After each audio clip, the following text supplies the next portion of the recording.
오늘 함께 하실 성경은 갈라디아서 6장 14절에서 17절까지입니다. 교독하겠습니다. 그러나 내게는 우리 주 예수 그리스도의 십자가 외에 결코 자랑할 것이 없으니 그리스도로 말미암아 세상이 나를 대하여 십자가에 못 박히고 내가 또한 세상을 대하여 그러하니라.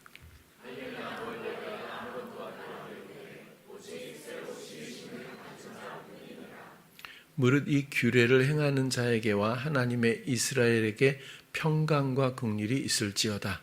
이후로는 누구든지 나를 괴롭게 말라.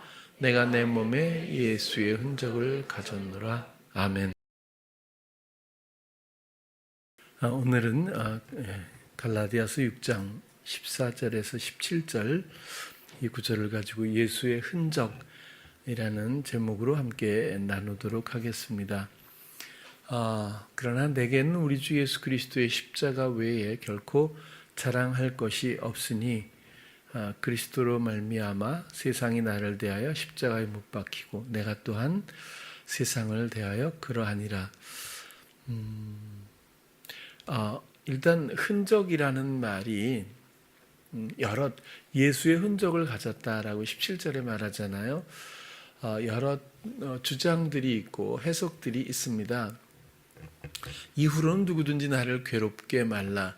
그냥 직역을 하면 나에게 더 이상 매질을 하지 말라 이런 뜻인데, 사실은 갈라디아서 교인들이 이렇게 그렇게 바울을 체벌을 한다든지 그런 상황은 아니라고 보고요. 또 어떤 주장은 예수의 흔적, 내가 내 몸에 예수의 흔적을 가졌노라. 이 말은 예수님의 복음을 전하면서 많은 핍박과 고난을 받아서 그 몸에 또 많은 고통이 있었고 그 고통의 흔적들이 내 몸에 있다, 이렇게도 주장을 하기도 해요. 근데 오늘 흔적, 예수의 흔적이라고 하는 흔적이란 단어는 스티그마라고 하는 단어예요. 외국에는 스티그마라고 하는 어떤 밴드가 있었던 것 같은데 이름을 잘 지은 것 같네요. 근데 이 스티그마라고 하는 이 단어의 뜻은 소유권과 관계가 있습니다. 그래서 소유권을 나타내기 위한 표시, 그러니까 낙인 같은 거죠. 말이나 소나 이렇게 엉덩이에 이렇게 지지잖아요. 그래서 이거 보면 누구의 소유인 거다 이렇게 알듯이 여기서 예수의 흔적이라고 하는 흔적이라는 이 스티그마는 소유권과 관련이 있기 때문에 저는 단순하게 엄청나게 고난을 받고 고통을 받고 매질을 당하고 이렇게 해서 받았던 몸의 육체적인 어떤 고통의 상흔 흔적들을 이야기하기보다는 이것은 소유권에 대한 문제. 왜냐하면 바울은 이전에 소유되지 않은 채로 그는 신앙생활을 했던 사람이거든요.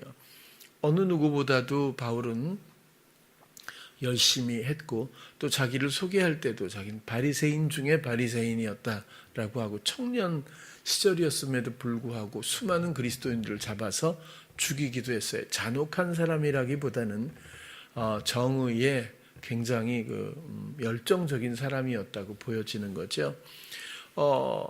예수님을 쉽게 말하면 하나님에 대해서 오히려 영광을 가리는 어떤 부류로 생각했던 것 같아요. 안식일을 지키지도 않았고 스스로 하나님의 아들이라고 얘기를 하고 이런 모든 것들이 불경스러웠다고 생각이 들 거고, 또 율법 이외에 율법을 지키지 않았다는 것만 해도 바울은 용납할 수 없는 성격이 아니었을까. 그래서라도 예수를 쫓고 예수를 전파하는 모든 이들을 하나님의 영광을 위해서 그가 그토록 앞장서서 핍박을 했던 것이 아닐까라는 짐작을 해보게 됩니다. 결국 이 흔적이라는 소유권에 대한 낙인으로 우리가 그쪽 방향에서 이해를 하게 된다면 이제는 바울은 철저하게 나는 새로 태어났어. 나는 예수 그리스도의 소유일 뿐이야. 그런 것 같아요. 그리고 그런 가운데서 이전에 이전에 본인이 할례나 무할례 이거 엄청나게 유대인들에겐 중요한 거거든요. 하나님 앞에. 그러니까 이방인도 괜찮아요. 이방인도 유대인들은 많이 받아주었어요. 받아줬는데 할례를 안 받으면 동류가 아닌 거죠. 그래서 길갈에서도 할례를 일제히 받았잖아요. 그래서 하나님의 백성은 반드시 할례를 받아야 한다라고 하는 건데 이전에는 당연히 바울도 그렇게 살았습니다. 그런 기준들을 철저하게 요구하고 지켜가며 그렇게 살았죠. 그런데 이제 그런 것들은 아무것도 아니고 새로 지으심을 받는 것뿐이다. 새롭게 다시 거듭 태어나 그리스도의 생명을 누리는 것뿐이지 이젠 할례냐 무할례냐 이런 것들은 그렇게 의미가 있는 게 아니다라고 말을 하고 이제는 그런 율법에 사로잡혔던 열정적인 자기는 이제 없고 죽었고 새롭게 태어난 자기는 오직 예수 그리스도로 말미암는 사람, 그리스도의 소유물 된 낙인이 찍힌 나는 그리스도의 소유물이라고 하는 낙인이 찍힌 사람이야. 오히려 이런 쪽에서 우리가 좀 접근을 해보면 오늘 어떨까 그런 생각을 해보게 됩니다. 나는 과연 주님의 소유인가? 이것은 정말 대단히 중요한 기준이 아닐 수가 없습니다. 정말 교회 여러분 늘 말씀드려요. 이게 잘못은 있잖아요. 선악과 때부터 뭔가 지금까지 강력하게 유전되어 온 어떤 규칙인 것 같은데요. 그 옳고 그름에서는 성실도 있고 불성실도 있고 악함도 있고 선함도 있어요. 옳고 그름뿐만이 아니라 이 옳고 그름이라고 하는 잣대 자체가 엄청난 그 능력을 가진 느낌이 들어요. 거기서 과연 우리가 자유할 수 있을까? 저는 거의 불가능하다고 보여지고요. 그러니까 예수 믿는 사람도 하나님은 어떻게 이럴 수가 있습니까? 이런 이야기를 할 수밖에 없는 거예요. 왜? 본인의 기준과 너무 다르거든요. 아직 세상의 기준을 내려놓지 못했을 수도 있어요. 육적인 관심을 아직 내려놓지 못했을 수도 있어요. 새로 지으심을 받지 못했을 수도 있다는 겁니다. 그런데 중요한 건 조금 전에 찬양할 때도 보면 넘어져도 뭐라 그래요? 넘어져도 그 사랑이 영원하고 그 전에는 또 그치 그런 게 있었지, 그치? 내가 떠나도 그치 함께 이게 복음이거든요. 근데 우리는 떠나면 떠났다고 뭐라고 하는 거고 그 다음에 뭐라고요? 그건 나도 알지. 그 앞에가 중요한 건데. 아무튼 우리가 주님을 떠나도 떠나고 돌아서고 그죠? 그래 그것도 있었지. 그렇지 찬양 인도자보다 훨씬 낫네요. 어쩌게? 아무튼 우리가 넘어지고 돌아서고 이거 얼마나 정말 죄스러운 문제입니까? 이런 것들이 가슴 아픈.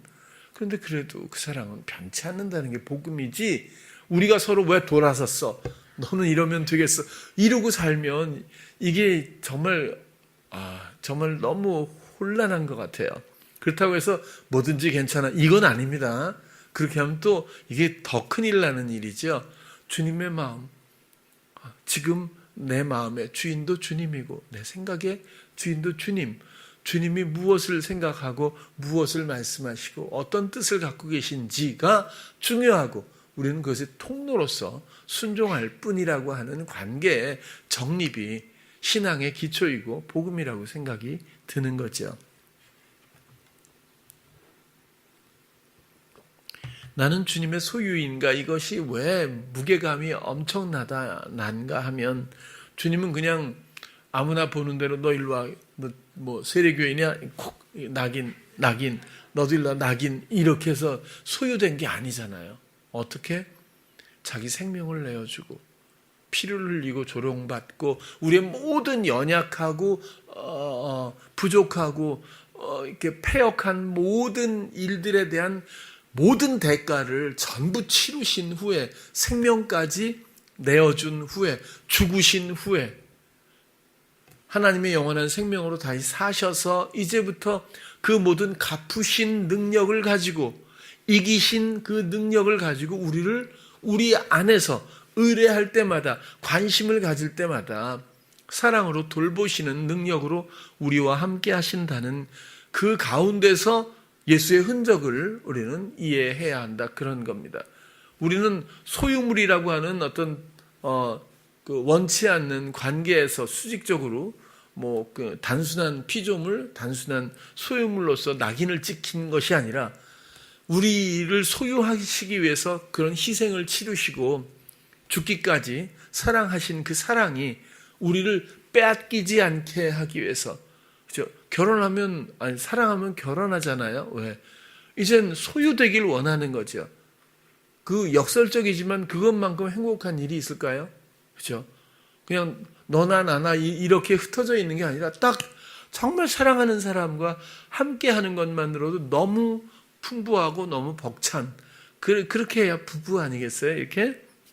자, 어저께도 결혼식이 있어서 그랬지만 어쨌거나 예수님은 그렇게 소유되길 원하셨던 거예요. 예수님도 우리의 소유가 되었지만 우리가 그렇게 예수님께 소유되길 원하시는, 실제로 낙인을 우리에게 찍었겠어요. 그렇죠? 그 사랑의 관계죠. 그게 예수의 흔적이 아닐까요? 내 마음에 그런 진실 어린 고백이 있고 순종하고 있다면 나는 주님의 것이에요. 난 이전에 내가 살던 내가 아닙니다. 그렇죠? 세상을 다해서도 그렇고 이런 모든 것들이 이렇게 고백이 되고 동의가 되고, 그러면은 우리도 예수의 낙인, 예수의 소유물이라고 하는 관계가 형성되어 있지 않을까, 그렇게 한번 설명을 드려보는 거죠.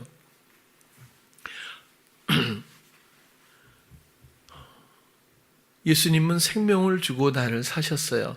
세상으로부터, 사탄으로부터. 우리가 진정 주님의 소유라면 우리에게는 이젠 순종의 의무가 있습니다. 결국 이루신 구원과 사랑은 우리의 순종으로 열매를 맺게 되죠. 예수님이 그저 낙인을 찍어놓고 노동을 시키는 게 아니잖아요. 그렇죠? 수많은 하늘의 영향력, 그리스도의 지혜와 지식과 사랑의 놀라운 이런 능력들을 지각을 통해 우리에게 주시면서 표현하게 하시고, 또 순종이라고 하는 행함 가운데 이루게 하셔서 주의 뜻의 연관관계에 연합된 주체로서 우리를 사랑하고 그 생명으로 함께 그 길로 나아갈 수 있는 동반자로서의 그 관계, 그런 것들로 말미암아 결국 이루신 구원과 사랑은 우리의 순종으로 열매를 맺는다, 이렇게 정리할 수 있겠습니다. 순간마다 주님의 뜻대로 순종은 있는가, 이런 것들도 한번 또 우리가 생각해 봐야 돼요. 모두가 자신의 생각대로 성향대로 살면서 주님이 없을 때가 너무너무 아직도 정말 많은 것 같아요. 마음은 그렇지 않죠. 근데 위로되는 부분은 아까 그거예요. 떠나도 넘어져도 그래도 그 사랑은 변치 않네. 그죠? 이건 완벽한 보장입니다. 그래서 위축될 필요는 없어요. 여러분들이 아무리 기다려도 잘 변화되지 않는 듯 하긴 해요. 그런데 저도 기다리는 게 제 의지일까요? 저는 별로 그럴 의지가 별로 없어요.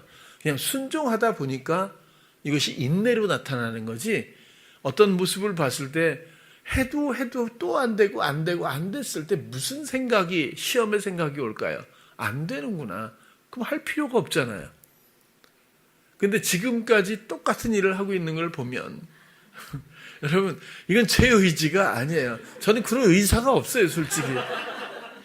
누가 이 일을 하겠어요? 이게 암만 열심히 해도 안 되면, 그죠? 이건, 그죠? 안 되잖아요, 그죠? 안 하는 건데, 주님에 대한 순종 때문이에요. 그것도 순종도요, 그래, 내가 어차피 이 길로 들어섰고, 내가 나이도 있고, 목사인데 이거 순종하고 주님의 뜻대로 해야지, 이럴까요? 아니요. 주님의 마음을 감각하는 순간에 엄청난 이 확산되는 그 사랑의 기쁨이나 넘치는 소망이나 이런 것들이 작은 수고로움이 번거롭지 않게 느껴질 때가 많거든요. 그러니까 지금까지 하지. 계속 괴롭게 하지 마라. 뭐 나도 이런 식으로 여러분 더 이상 나를 괴롭히지 마. 이렇게 했으면 이거 했겠어요, 여러분. 예수의 흔적 때문에 그나마 여기까지 이렇게 오는 거고 언제까지 갈지 모르겠어요, 그죠? 여러분들은 또 찬양하겠죠. 또 넘어지고 되돌아도 그 사랑은 영원하다. 뭐 이렇게 하면서 또 계속 넘어지고 돌이키고 돌아가고 그러겠죠. 근데 중간 역할하는 가이드인 저는 정말 이게 힘들다는 얘기죠. 그죠? 뭘 놓치는 거죠? 뭐가 넘어지는 거예요? 자기 생각대로, 자기 옳은 대로, 성향대로 말하고 표현하는 삶을 결코 위험하다는 생각도 긴장감조차 없어요. 뭘 놓쳤는지도 모르고 순간에 딱 제가 화들짝하고 힘들어할 때가 언제냐면 툭 얘기를 내뱉었을 때 그 사람의 생각의 주인이 확인되거든요. 그랬을 때 정말 힘든 거예요.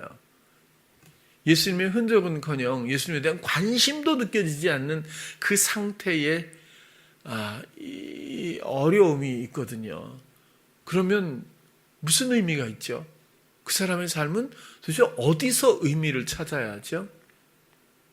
여러분, 우리들의 모든 관계들은 뭐 천국에 가면 뭐 전혀 못 알아보거나 이런 건 아니라고 봐요. 얼굴이 변할 수는 있어요, 그죠? 이게 똑같은 얼굴은 아닐 것 같아. 그래도 알아보는 건 알아보는 것 같아요, 제가 볼 땐. 알아볼 수 있다고 봐요. 그래서 불교에서도 보면 이게 스치기만 해도 인연이라고 하는 거죠. 이게 굉장히 깊은 인연이라는 거잖아요. 근데 하물며 우리처럼 공동체를 이루거나 또 뭐 친구고 뭐 여러 가지 이런 관계들이 있잖아요. 이런 것들은 정말 대단히 선택적으로 축복으로 이런 것들이 제가 볼 때는 형성된 것이 아닐까 그런 생각을 하게 돼요. 우리 모두가 순간에 잠깐 어떤 순간에 일시정지하고 그 말의 주인, 그 생각의 주인을 살펴보게 된다면 엄청 충격적이고 아마 놀랄 수 있지 않을까 그렇게 생각을 해요. 굉장히 좀 이런 것들이 결국 바울도 갈라디아 교인들을 향해서 가슴 아파하고 힘들어했던 그런 내용들이라고 보여지는데요.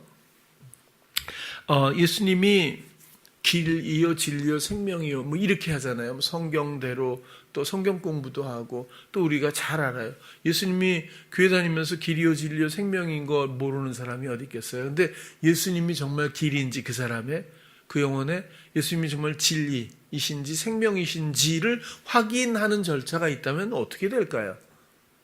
과연 누가 주님 앞에서 옳다 인정함을 받을 수 있을까 할 정도로 시험이 너무너무 만연되어 있다라고 보여지고 우리는 어찌 보면 시험 속에 항상 빠져 있는지도 모르겠다라고 말할 정도라고 생각이 들어요. 길이라고 하는 것이 호도스잖아요. 예수님이 길이라는 뜻이 뭐죠? 그렇죠? 예수님이 뭐 도로는 아니잖아요. 예수님이 길이라고 하는 건 사고방식, 행동양식, 그분의 삶의 양식이거든요. 삶의 주장하심. 그분의 뜻이 곧 길이에요. 그렇죠? 그분의 뜻이 실행되는 것이 길이 열려가는 거고요. 길을 가는 거라고요. 주님의 뜻만이 실현되어 나가는 그것이 길이죠. 우리가 그 길 위에 함께 있어야 되거든요. 좋은 여행을 함께 해야 마땅하거든요. 그래야 예수님이 나의 길입니다. 이렇게 말할 수 있다는 거예요. 근데 자기 자신의 사고방식과 행동양식, 성향적 삶은 그대로 놔둔 채로 아무리 마음의 감정적으로 예수님 사랑해요 라고 말해도 그 사랑이 변치 않을 뿐인 것은 사실이지만 예수님이 길이라고 하는데 부합되어 동행하는 사람, 그 영혼이라고 말할 수가 있을까? 라는 질문에는 좀 자유롭지 못할 것 같다는 생각입니다. 예수님이 진리예요. 이 세상 모든 게 전부 다 변해요. 전부 변해요. 안 변하는 게 뭐가 있겠어요? 그렇죠? 진실한 것 중에 안 변하는 것 예수 그리스도밖에 없어요. 하나님밖에 없고 말씀밖에 없어요. 존재니까요. 모든 것들은 다 변합니다. 시간과 공간을 우리가 살고 있지만 사실 시간도 허구고 공간도 그렇지 않을까요? 요즘에 자꾸 뭐 가끔 외계인 얘기를 하는데 나 그 사람도 아니지 참. 선명하게 찍힌 뭐 UFO 해가지고도 몇 개 나오고 요즘에 아주 대놓고 있다라는 쪽으로 다들 얘기를 하더라고요. 그전에는 쉬쉬하거나 없다, 뭐 환상이다, 뭐 환각이다 뭐 이랬는데 요즘은 다 있다라고 아예 그냥 많이 얘기를 해요. 근데 그렇게 빠르다며요. 갑자기 뭐 정지했다가 슉 하고 없어진대. 그러니까 엄청 빠른데 그 속도를 뭐 어떻게 가늠을 못 하겠죠.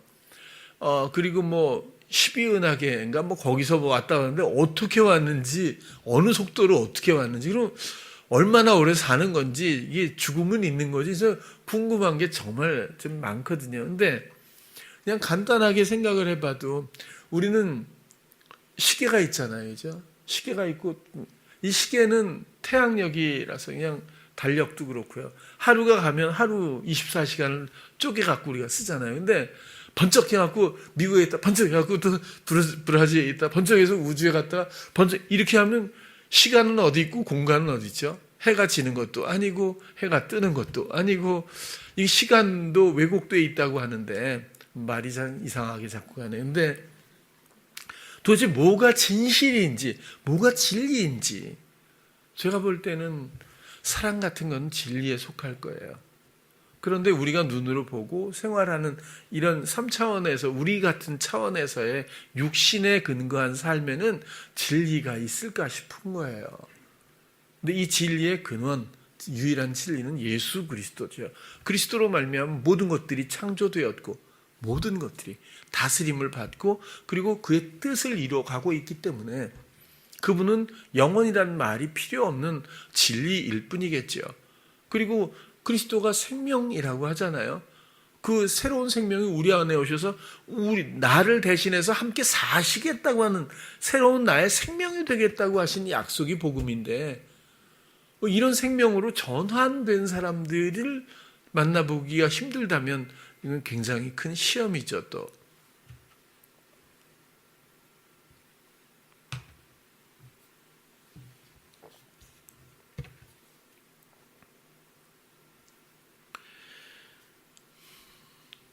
어쨌든 우리가 갖는 여러 가지 생각들은 바울만도 못하겠지만 거꾸로 엄청나게 달렸던 바울보다도 훨씬 못하겠지요. 그렇죠? 못한 수준이지만 우리는 우리 나름대로 바울과 같은 길을 가고 있는지도 몰라요. 내가 옳다고 생각하는 신앙적 모습, 내가 옳다고 여겨지는 인생의 삶의 모습, 나의 생명이거든요. 목숨입니다. 육신에 근거한 이전 생명이죠. 옛사람의. 오늘 바울의 이야기는 완전한 전환을 지금 얘기해 주고 있는 거예요. 그래서 처음부터 다시 본다고 해도 14절에도 보면 십자가 외에는 결코 자랑할 것이 없다. 십자가는 뭐죠? 이전의 것이 죽는 거잖아요. 그것 말고는 그리스도의 십자가 외에는, 그리고 그리스도로 말미암아 세상이 나를 대하여 십자가에 못 박히고, 우리가 돌을 닦듯이 스스로 그리스도하고 연관 관계없이 세상은 난 거부할 거야 이런다고 해서 되는 일이 아니고, 왜냐하면 세상은 공간 개념이 아니거든요. 세상이라고 하는 것은 내 안에 있는 영향력입니다. 옛사람의 삶, 그것이 세상이죠. 이런 것들이 십자가에 못 박히고 내가 또한 세상을 대하여 그러하니라. 세상이 나를 대하여서 죄 가운데에서 소멸되고 형벌로서 죽음을 맞이하고, 나 또한 세상에 대해서 생명력이 더 이상 관계할 것이 없는 그런 관계로서 모든 것들이 정리되어야 마땅하다고 하는 전환을 말해주고 있고, 그 다음 할례나 무할례가 아무것도 아니로되 오직, 할례나 무할례 얘기하다가 오직 새로 지으심, 창조하는 거거든요. 새로 지으심, 새로운 피조물이라는 뜻이거든요. 이것을 받은 자 뿐이니라. 복음의 귀결이 그렇습니다. 무엇을 지키자는 얘기가 아니라 새로 지으심을 받자는 얘기죠. 이것이 결론 아니겠습니까?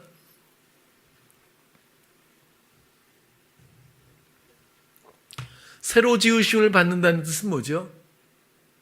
옛 것이 폐기되고 새로운 것이 창조돼야 되죠. 그럼 우리들의 나의 옛 것은 뭐죠? 폐기되어야 할 옛 것이 있지 않습니까? 그것이 무엇인지 이제 충분히 이해하고 있으리라고 보는 거예요. 왜 폐기를 안 하죠? 어떻게 새 것이 될 수 있겠죠? 폐기를 해야 돼요. 새로 지으심, 새로운 피조물이 되는 것뿐이다. 이것이 하나님이 원하시는 거니까요. 이게 복음이기 때문에 그래요. 근데 우리는 옛 것을 붙들고 새 것이 된 것 같은 생각, 착각을 갖고 있을 수도 있다는 겁니다. 그리고 이 옛 것과 새 것의 명백한 전환의 기준점이 예수의 흔적입니다. 나는 예수 그리스도의 기쁘게 정말 나는 소유물이 되었는가? 그런 거죠. 그리스도께 나는 그리스도의 것이므로 이제는 내 뜻이 아닌 그리스도의 뜻을 내가 실행하는 순종이 나에게 있는 건가? 그렇게 주의 뜻이 내 삶을 통해서 주의 능력으로 말미암아 알게 하시고 말하게, 믿어지게, 행하게, 사랑하게, 용납하게, 무엇이든지 이렇게 하게 하시는 그 귀한 흐름 가운데서 우리가 순종으로 말미암아 그 뜻을 대신 이루어드리는 관계로 나는 주님과 같은 기로에 서 있는가? 이런 것에 오 이렇게 표시를 해주셔야 그죠? 명백하게 전환된 사람이고 복음의 사람이고 세상에 연연하지 않고 오히려 세상 것에 십자가를 그죠? 지은 나의 죽음을 선포하고 새롭게 이젠 어떤 것도 갈라놓을 수도 없는 그리고 살아서 믿는 자는 결코 죽지 않는 생명을 갖게 되는 거죠. 생명을 경험하게 되는 거죠. 그 생명을 누리게 되는 거죠. 하나님은 바로 이 생명을 우리에게 주시기 원해서 천지 창조부터 지금까지 인내하며 기다리고 계십니다. 옛것과 새것의 명백한 전환.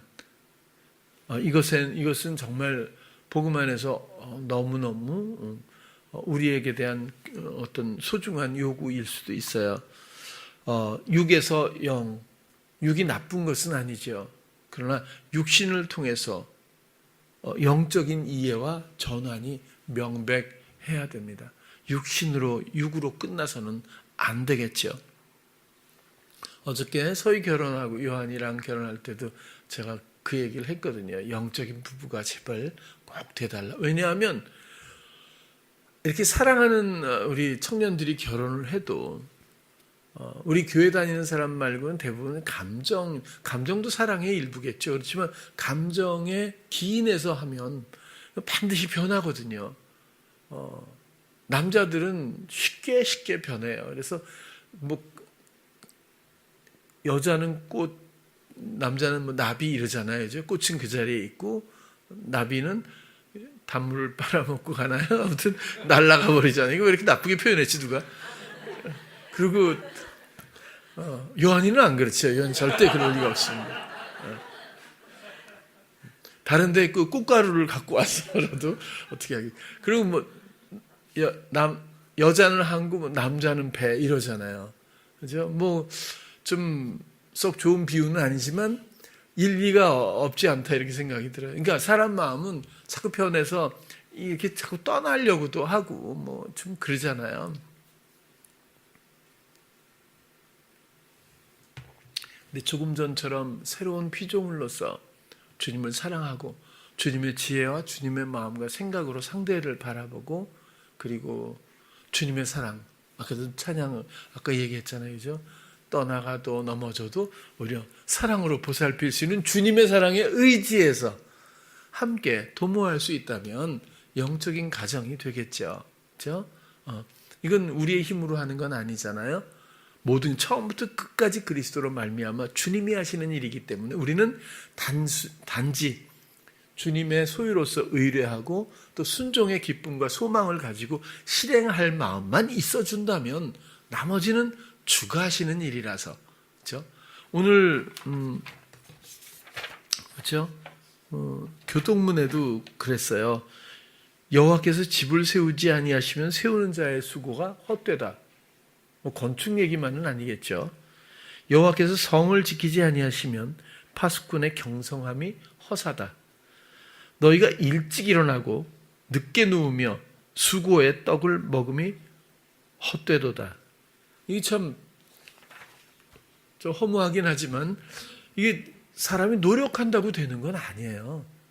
또 노력해서 무엇을 얻으려고 하는지도 잘 모르겠지만 빨리 달린다고 결코 선착하는 것도 아니고 모든 것은 주님이 하시는 거예요. 저는 지금까지 제 경험상 많은 일들을 꿈을 꾸어보고 상상해봤어요. 근데 지금은 사실 어떤 상상을 해도 상상을 해보는 것까지만 하지 절대로 그대로는 잘 안 해요. 왜냐하면 그래봐야 수고가 헛되니까. 단적으로 말씀드리면 내 생각은 있어요. 내가 원하는 것도 있어. 난 이렇게 하면 좋을 것 같아. 또 이렇게 되면 얼마나 좋을까. 이런 기대감도 있어요. 한 번도 그 생각대로 된 적이 없어요. 지금 그러니까 이 긴 세월 자꾸 하소연하는 건 아닌데 이 긴 세월 동안에 진짜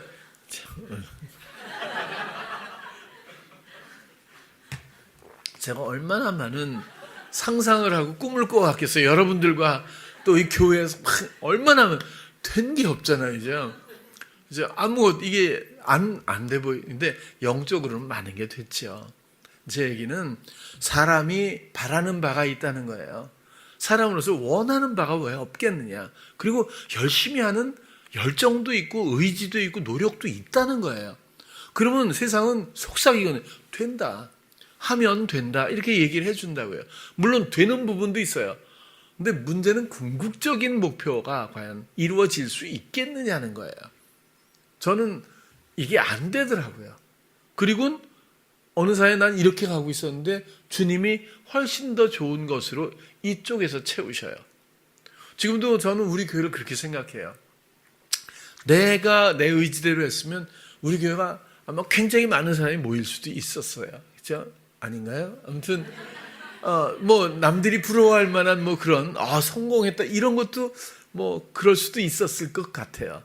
근데 크게 줄은 것도 없고 크게 늘은 것도 없고 계속 안 나오다가 어쩌다 좀 나와주면 반갑고 뭐 이러고 또 뭐 해외는 또 자꾸 나가고 이렇게 해가지고 이렇게 참 고만고만하게 이렇게 여태까지 20년 넘게 20몇 년 동안 이러고 있잖아요. 그죠?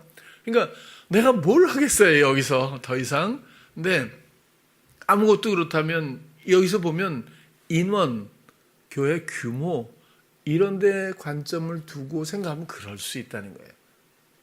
그런데 내면 영적인 이해, 주님의 인도하심, 한 사람 한 사람의 영혼과 심령에 주의 이런 여태까지의 인도하셨던 많은 흔적들을 또 우리가 살펴본다면 많은 성장과 많은 돌이킴과 성숙이 있었다. 그렇게 생각을 하게 되거든요. 그래서라도 가시적으로는 별로 이루어진 게 없을지 몰라도 천하보다 귀한 한 영혼, 한 사람 한 사람에 대한 주님의 순종에 의한 많은 영적인 유익들은 또 많이 성숙해 있다 이렇게 저는 생각을 해요. 그리고 저는 다른 걸 조금 원했지만 또 뭐 복음을 위해서 많은 일을 하고 이런 거거든요. 근데 주님은 전혀 그러니까 엉뚱한 데서 서서히 부상해서 나중에 보니까 이러려고 그러셨구나 이렇게 느껴질 때가 너무 많더라고요. 그래서 상상은 해요. 기대도 약간 하지만 이런 건 재미로 하지 결코 이게 이루어진다고 이제는 생각을 잘 안 해요. 시도도 잘 안 하죠. 이렇게 상상하면서 왜? 주님에 대한 인도하심에 대한 것에 대해서는 상상이 안 되니까요. 짐작할 수가 없거든요. 도무지 많은 경우의 수를 아무리 해도 이쪽에서 주님의 뜻이 발견될 때가 별로 없어요. 좀 엉뚱하고 좀 없어 보이고 또 부족한 것 같은데 이런 데서 주님의 놀라운 일들이 계속 발견이 되거나 또 이건 도무지 안 되는 거야 라고 하는데 뒤돌아서기 전에 벌써 싹이 나고 이럴 경우가 있잖아요. 그러니까 주님이 하시는 일은 사람의 일과 너무 다르더라고요. 그걸 실패라면 실패지만 그런 경험을 너무 많이 하다 보니까 이 나이에 이제 상상은 해도 나는 안 해. 그렇게 된 거예요. 이게 뭐 나만의 법칙입니다만은 지금도 그래요. 지금도 청년들 훈련하느라고 이렇게 못 오고 하지만 마음 같아서는 저도 그 전에 사업을 해봤잖아요. 그래서 딱 보고 아니다 그러면 이 접는 시기가 무척 중요하더라고요. 이걸 질질 끌다 보면 주변까지 다 함몰되거든요. 손해가 막 심한 거죠. 그러니까 이거 몇 번 해보고 머리 돌아가는 사람들은 이게 안 될 것 같으면 미리 다 빼서 챙겨서 놓고 그다음에 안 되는 모양새를 적당히 만들어서 안 되는 어떤 판단을 받게 해서 거기서 해결하고 끝내지 뭐 이걸 뭐 끝까지 이렇게 하다가 뭐 이러는 법은 별로 없거든요. 그러니까 제가 너무 힘든 거예요.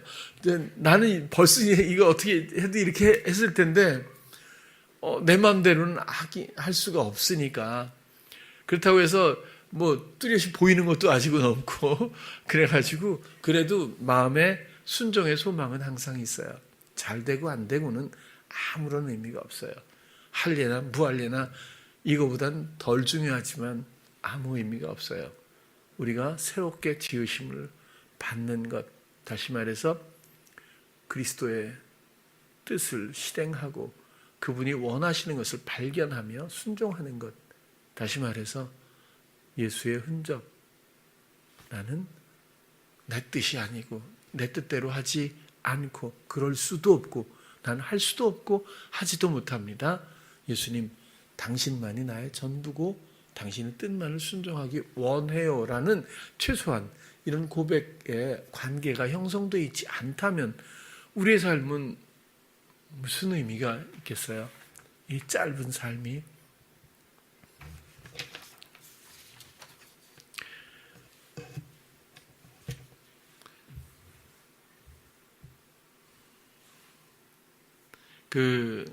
자꾸 외계인의 얘기를 또 하게 되는데, 누가 그러더라고요.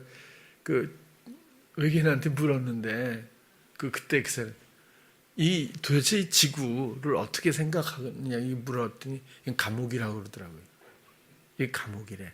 그러니까, 육신이라고 하는 어떤 이런 원리에다가 소멸되지 않는 영을, 그러니까, 어느 은하에서 대박 싸웠대요. 그러니까 A팀, B팀이 있었나 봐.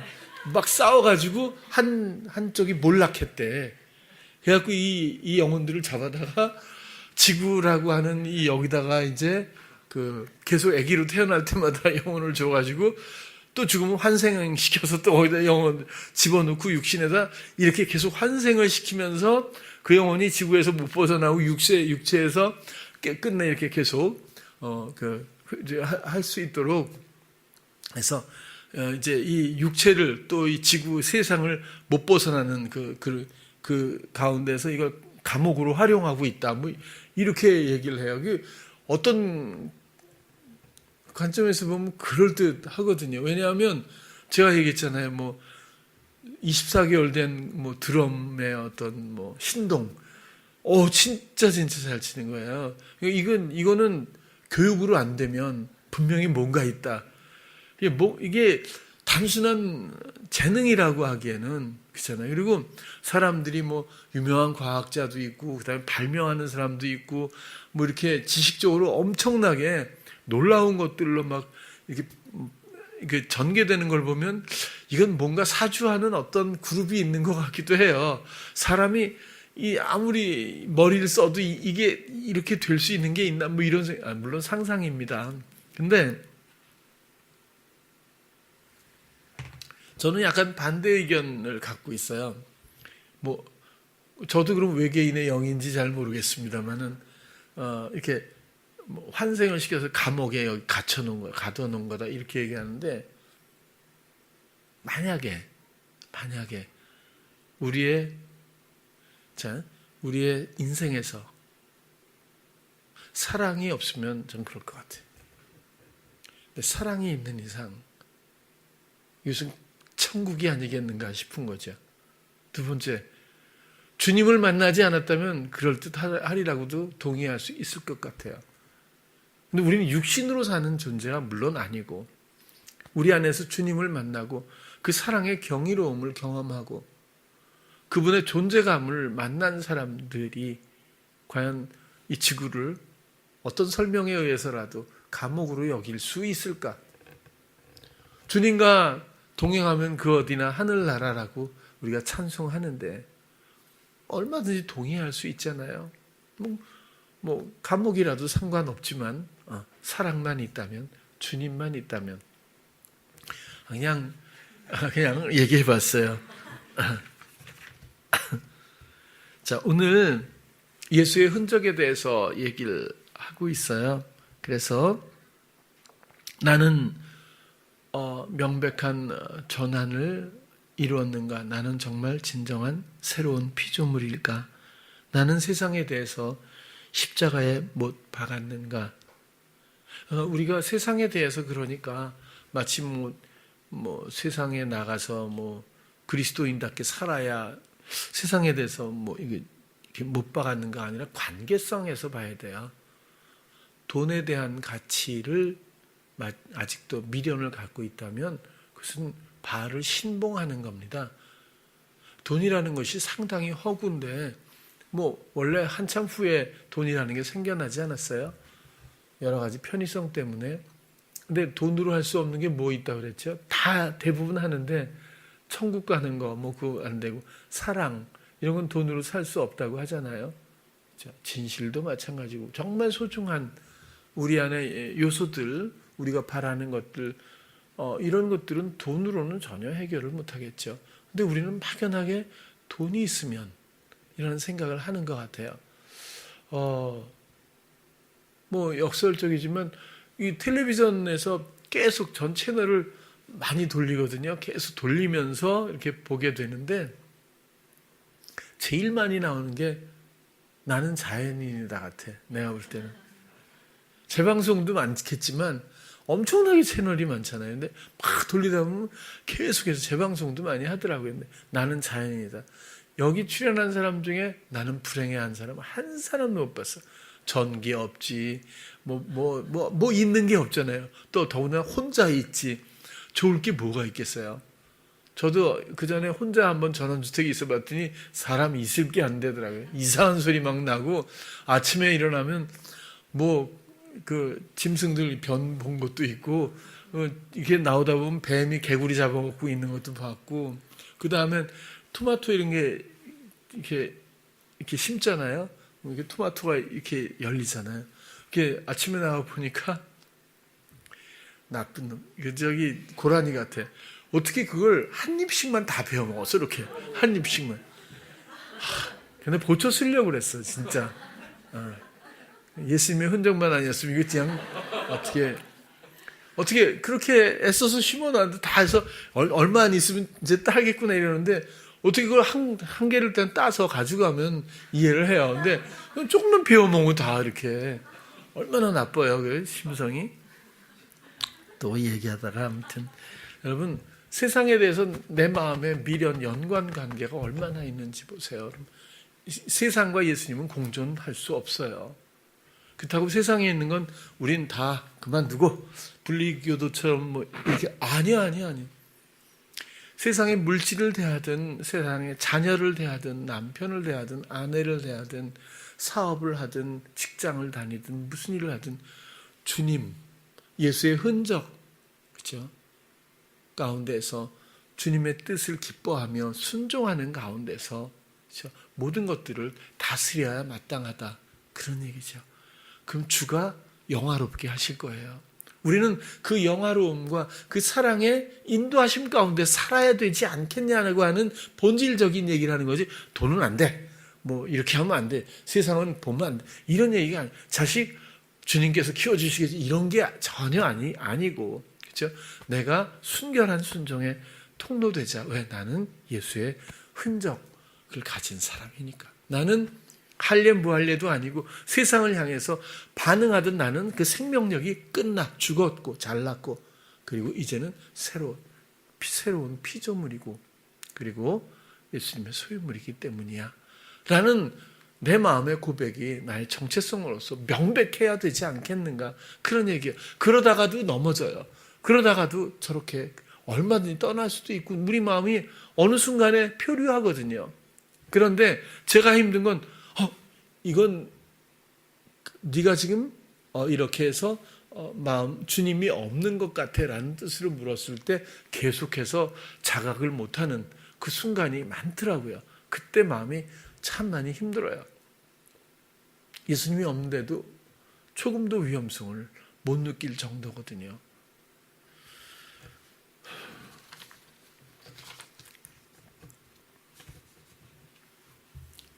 그래도 그런 걸 스스로에게 잘못으로 하지 않기를 바랍니다. 저도 그런 노력도 많이 하고, 또 그런 마음을 잘 안 가지려고도 하고, 오히려 그런 판단이 새치기 하기 전에 주님께 묻고, 또 주님의 마음을 표현해 드릴 수 있는 기쁨이 나에게 있길 원하고 그렇게 해요. 우리가 서로 그렇게 한다면 진정한 성도로서의 공동체가 또 이루어지고, 서로가 나보다 남을 낮게 여기는 진정한 사랑의 공동체가 이루어질 것이고, 주님의 지혜를 말하는 기쁨이 이 교회에도 충만하게 되리라고 생각해요. 교회뿐만 아니라 여러분들의 각 사는 모든 공간에서 여러분들이 그런 진정 주님과 함께 같은 길 위에 있는, 또 주님의 예수의 흔적을 갖고 그런 순종의 고백을 기뻐할 수 있는 그런 성도님들 꼭 되시기를 다시 한번 축원합니다. 기도하겠습니다. 사랑의 주님, 오늘은 예수의 흔적이라고 하는, 우리는 모두가 예수님의 소유물, 새로운 피조물이라고 하는 그 생명을 내어주시는 사랑 가운데서 이루신 새 생명, 그 새 생명에 우리가 주체라고 하는 것을 다시 한번 나누었습니다. 우리는 수없이 넘어지고 이탈합니다. 그럼에도 불구하고 그 사랑은 여전하고 또 언제나 함께 하심을 믿고 감사를 드립니다. 연약한 우리들을 더 견고하게 붙드시고 주님과 함께 걸을 수 있는 우리 모두가 되게 하여 주시옵소서. 예수님 이름으로 기도드렸습니다.